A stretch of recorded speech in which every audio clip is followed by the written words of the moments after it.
မင်္ဂလာပါခင်ဗျာအားလုံးပဲမင်္ဂလာပါ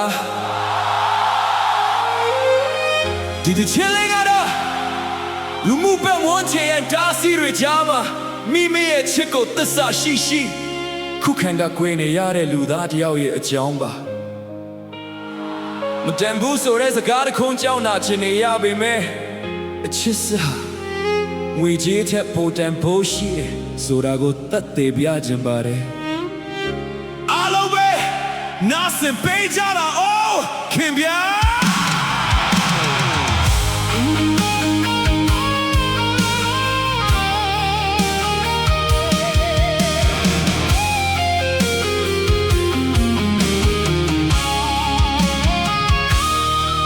ငါကလည်းခွင့်တဲ့ကလူသားနေအောင်မလက်မောင်းပူခဲ့သူမင်းကမျိုးကြီးတွေကပန်းတပွင့်ပညာတတ်ပြီးနာခဲ့လာတဲ့သူ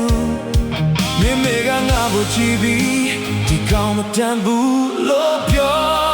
ခဲ့တယ်ငါလည်းမရွှေမရှိပေမဲ့အချစ်စစ်တော့ကိရှိတယ်ဒီယောက်ကမြင်ဒီယောက်ကနေဒီလူပဲကပါကြီးကတမထားသလားမေကိုချစ်တာဖြစ်လားစေရတာကြောင့်ခွဲရမလားသူတို့မျက်စိထဲမှာငါကတောင်းရသမားတယောက်ပဲ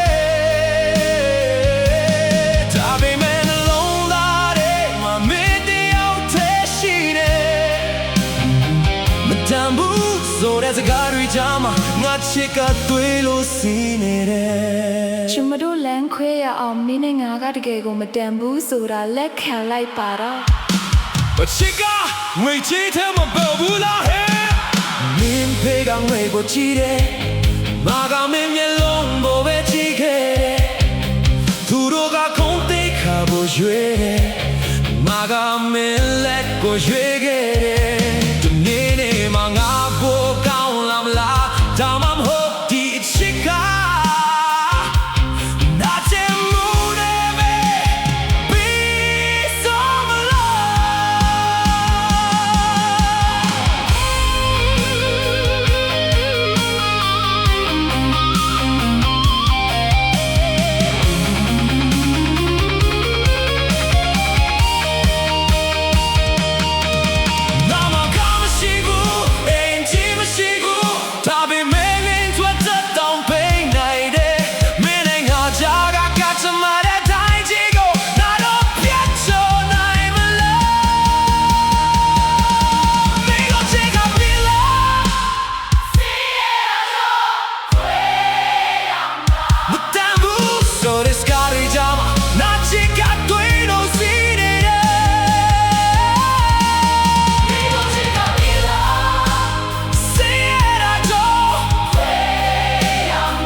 တန်ဘူး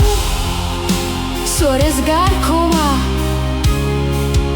အနနုံသားကိုချိုးဖြတ်သွားတယ်